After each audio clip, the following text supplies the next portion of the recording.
అందరికీ నమస్కారం. Welcome to Om Tribhuvan Ram channel. ఓం నమ శివాయ. ఓం నమో నారాయణాయ. ఈరోజు కార్తీక పురాణం 4వ అధ్యాయం. జనకుడు వశిష్ఠుడిని ఇలా అడుగుతున్నాడు. హే బ్రహ్మర్షి, మీరింతవరకు కార్తీక మాస మహత్యాన్ని అసాధారణ ధోరణిలో చెప్పారు.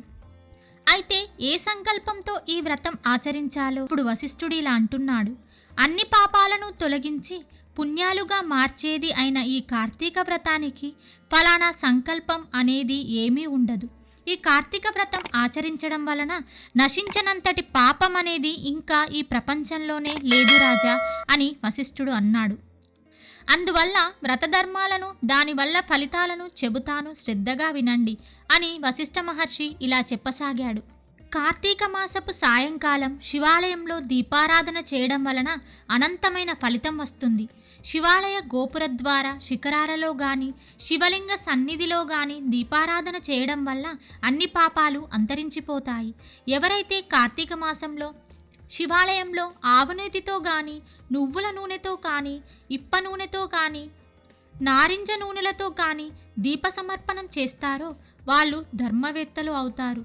ఏ నూనె లేని సమయంలో ఆముదపు దీపాన్ని అయినా సమర్పించిన వాళ్ళు అత్యంత పుణ్యవంతులు అవుతారు. కొంతమంది నలుగురు మధ్య బడాయి కోసం దేవాలయాలకు వెళ్ళి దీపాన్ని ఇచ్చేవాళ్ళు కూడా శివప్రియులు అవుతారు. ఇందుకు ఉదాహరణగా ఒక చిన్న కథ చెబుతాను, శ్రద్ధగా విను. పూర్వం పాంచాల దేశాన్ని పరిపాలించే మహారాజు ఒకడు కుబేరుడిని మించిన సంపద సమకూర్చుకున్న కుమారులు లేని కారణంగా కృంగిపోయేవాడు. వంశోద్ధారకుడి కోసం తపస్సు చేయాలి అని అనుకున్నాడు. అప్పుడే అటుగా వచ్చిన పిప్పలుడు అనే ముని అతనిని తపస్సుకు కారణం అడిగి తెలుసుకొని, ఓ రాజా, ఈ మాత్రపు కోరికకు తపస్సుతో పనిలేదు. కార్తీక మాసంలో శివప్రీతిగా వ్రతం ఆచరించి బ్రాహ్మణులను దీపదాన దక్షిణలతో సంతోషపెట్టు. అలా చేస్తే నీకు తప్పకుండా పుత్ర సంతానం కలుగుతుందని చెప్పాడు. ఋషివాక్యం శిరోధార్యంగా ఆ పాంచాలుడు తన పట్టణం చేరి కార్తీక వ్రతం ఆచరించి శివప్రీతి కోసం బ్రాహ్మణులకు దీపదానాలు చేశాడు. తత్ఫలితంగా మహారాణి నిలతప్పి కొంతకాలంలోనే పురుష శిశువును ప్రసవించింది. రాజదంపతులు ఆ శిశువుకు శత్రుజిత్తు అని పేరు పెట్టారు. ఆ శత్రుజిత్తు దినదిన ప్రవర్ధనంగా పెరిగి యువకుడై వీరుడై వేశ్యాసంగలోలుడై అప్పటికీ తృప్తి చెందక పరస్త్రీ రక్తుడై యుక్తాయుక్త విచక్షణ నాస్తికుడై శాస్త్ర ధిక్కారి అయి వర్ణసంకర కారకుడై మంచి చెప్పడానికి వచ్చిన వారిని చంపుతానని బెదిరిస్తూ స్వేచ్ఛగా ప్రవర్తించసాగాడు. అటువంటి సందర్భంలో సౌందర్య రాశి అయిన ఒక బ్రాహ్మణ పత్ని ఎదురుపడింది. శత్రుజిత్తు ఆమె పట్ల మోహితుడు అయ్యాడు. అనుపమాన సౌందర్య శౌర్య తేజో విరాజితుడు అయిన ఆ యువరాజు పట్ల కూడా ఆ బ్రాహ్మణ పత్ని కూడా మోజుపడింది. దాని కారణంగా ఆమె రోజు రాత్రి తన భర్త నిద్రపోగానే తాను ఒక సంకేత స్థలంలో రాకుమారుడిని కలిసి సుఖించేది. వీళ్ల వ్యవహారం ఎన్నో రోజులు దాగదు కదా. ఏదో విధంగా ఈ సంగతిని ఆ బ్రాహ్మణ పత్ని భర్తకు తెలిసిపోయింది. అది మొదలు అతను ఒక కత్తిని ధరించి ఆ జంటను ప్రత్యక్షంగా చూసి వారి గొంతులు కత్తిరించాలని తిరుగుతున్నాడు.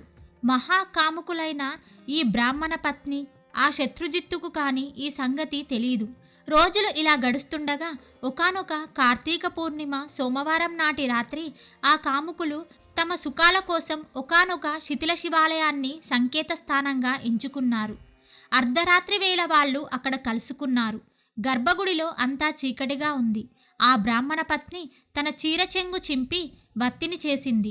ఆ రాకుమారుడు ఎక్కడి నుండో ఆముదం తెచ్చాడు. ఇద్దరూ కలిసి అక్కడి ఖాళీ ప్రమిదలో ఆ రెండింటినీ జోడించి దీపం పెట్టారు. ఆ దీపపు వెలుగులో ఒకరి అందాలు ఒకరు చూసుకుంటూ సుఖపడ్డారు. ఈ విషయాన్ని ఆ బ్రాహ్మణుడు ఎలాగో తెలుసుకున్నాడు.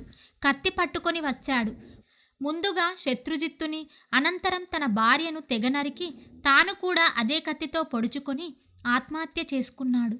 ఆ విధంగా వాళ్ళు ముగ్గురు ఆ రాత్రి అక్కడికక్కడే విగత జీవులు అవగానే పాశహస్తులైన యమదూతలు, పవిత్రాత్ములైన శివదూతలు ఒక్కసారే అక్కడికి చేరారు. శివదూతలు రాకుమారుడిని, ఆ బ్రాహ్మణ పత్నిని తమ విమానంలో కైలాసానికి తీసుకొని వెళ్ళసాగారు.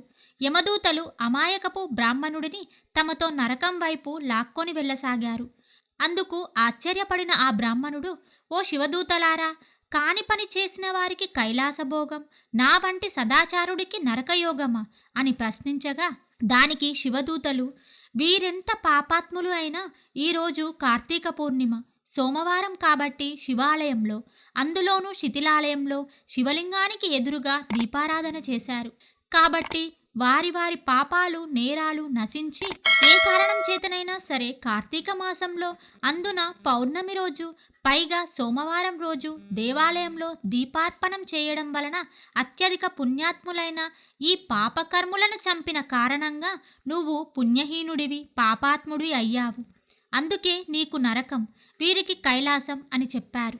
బ్రాహ్మణుడికి శివదూతలకు జరిగిన ఈ సంభాషణ విన్న శత్రుజిత్తు తాను కలగజేసుకొని, అయ్యలారా, దోషులం మేమై ఉండగా మాకు కైవల్యమిచ్చి మమ్మల్ని చంపి పుణ్యాత్ములను చేసిన ఆ అమాయకుడిని నరకానికి పంపడం భావ్యం కాదు. కార్తీక మాసం అంత గొప్పదైతే, అందున పూర్ణిమ చాలా గొప్పది అయితే, సోమవారం మరీ ఘనమైనది అయితే, మాతో బాటే కలిసి మరణించిన ఆ బ్రాహ్మణుడికి కూడా కైలాసం ఇవ్వడం తప్పదు, కైలాసం ఇవ్వండి తప్పదు అని వాదించడం జరిగింది. దాని ఫలితంగా శత్రుజిత్తు తాను బ్రాహ్మణ పత్ని ఆచరించిన వత్తి తైలం పుణ్యం తాము ఉంచుకొని ఆ దీపాన్ని వెలిగించిన పుణ్యాన్ని బ్రాహ్మణుడికి దారపోయగా, శివదూతలు బ్రాహ్మణుడిని కూడా యమదూతల నుండి విడిపించి తమతో కైలాసానికి తీసుకువెళ్లారు. కాబట్టి ఓ జనకరాజా, కార్తీక మాసంలో తప్పనిసరిగా శివాలయానికి కానీ విష్ణు ఆలయంలో కానీ దీపారాధన చేసి తీరాలి. నిలపొడుగునా చేసిన వాళ్ళు జ్ఞానులై తద్వారా మోక్షాన్ని పొందగలుగుతారు. అందున శివాలయంలో చేసిన దీపారాధన నిరంతర మోక్షప్రదాయినిగా గుర్తించు. నా మాట విని కార్తీక మాసం నిలపొడుగునా నువ్వు శివాలయంలో దీపారాధన చెయ్యి అని వశిష్ఠ మహారాజు వివరించారు. దీనితో 4వ అధ్యాయం సమాప్తం. ధన్యవాదములు.